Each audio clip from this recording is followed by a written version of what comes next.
Hello, everyone. Today, I want to address an urgent issue that goes beyond privacy, free speech, and democracy. This is a direct message to the opposition parties and all those who value a fair and transparent political process. The Online Safety Amendment Social Media Minimum Age Bill 2024 might seem, on the surface, like it's a harmless effort to protect young Australians. But when you peel back the layers, it becomes clear that this bill presents unprecedented risks, not just for individual privacy, but for the survival of political opposition in our democracy.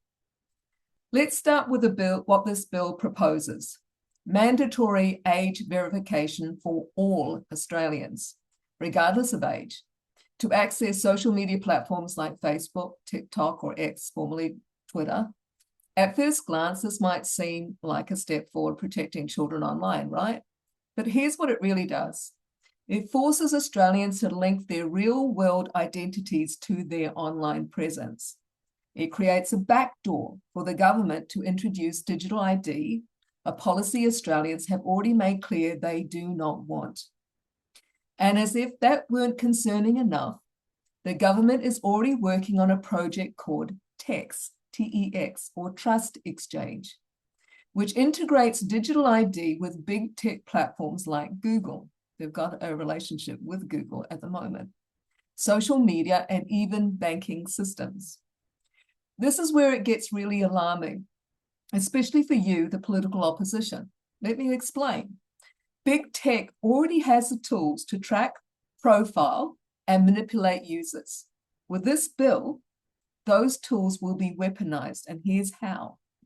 Platforms like Google use profiling to redirect search results, amplifying messages that align with preferred narratives, while suppressing alternative viewpoints. For an opposition party, this means your policy ideas, campaign messages, and even critical discussions about the government could be buried under an avalanche of state-approved messaging. Imagine voters searching for your policies and being funneled instead towards narratives that discredit your stance or push government propaganda. The digital playing field is no longer even, it's completely stacked against you. Now let's talk about suppression and amplification. If your supporters or candidates post content critical of government policies, platforms could suppress it. They can derank your posts, demonetize your videos, or shadow ban your accounts altogether. This silences dissent and discourages engagement from your base. Meanwhile, the government's messages are boosted, pushed to the top of feeds, trending lists, and search results. This creates the illusion of widespread support, drowning out alternative voices. In short, the government can control the narrative while opposition voices are muted. But the most chilling tool is targeted manipulation. With the integration of the Trust Exchange and digital ID, the government, and by extension, big tech, will know precisely who you are, what you believe, and how you're likely to react. AI systems already predict our behaviors with alarming accuracy. Now imagine that power in the hands of a government seeking to discredit or marginalize its political opponents. Opposition voters could be targeted with emotionally charged content designed to demoralize, confuse, or even radicalize them. Think about the impact of tailored propaganda during election cycles. Messages crafted not to inform, but to manipulate and divide. Let's put it bluntly. This bill, if passed, would give the ruling government unprecedented control over public discourse.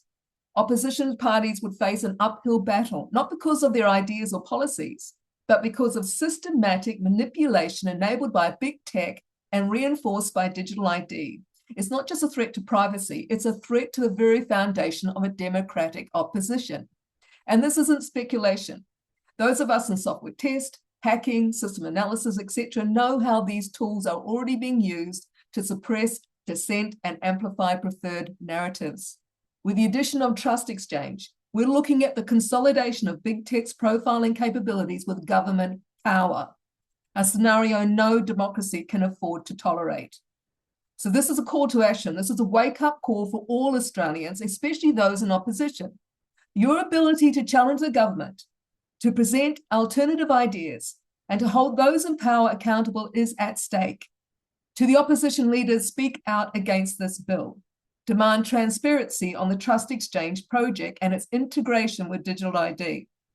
Advocate for legislation that protects Australians' privacy, freedom of speech, and the integrity of our democratic process. Time is running out. The government is rushing this bill through with only 1 day for public consultation. That's not just undemocratic, it's alarming. If you believe in democracy, fairness, and accountability, now is the time to act. So thank you for listening. Please share this video widely, especially with those who value the importance of political opposition in a democracy. And together we can push back against this dangerous state overreach and protect the future of our freedoms. Thank you.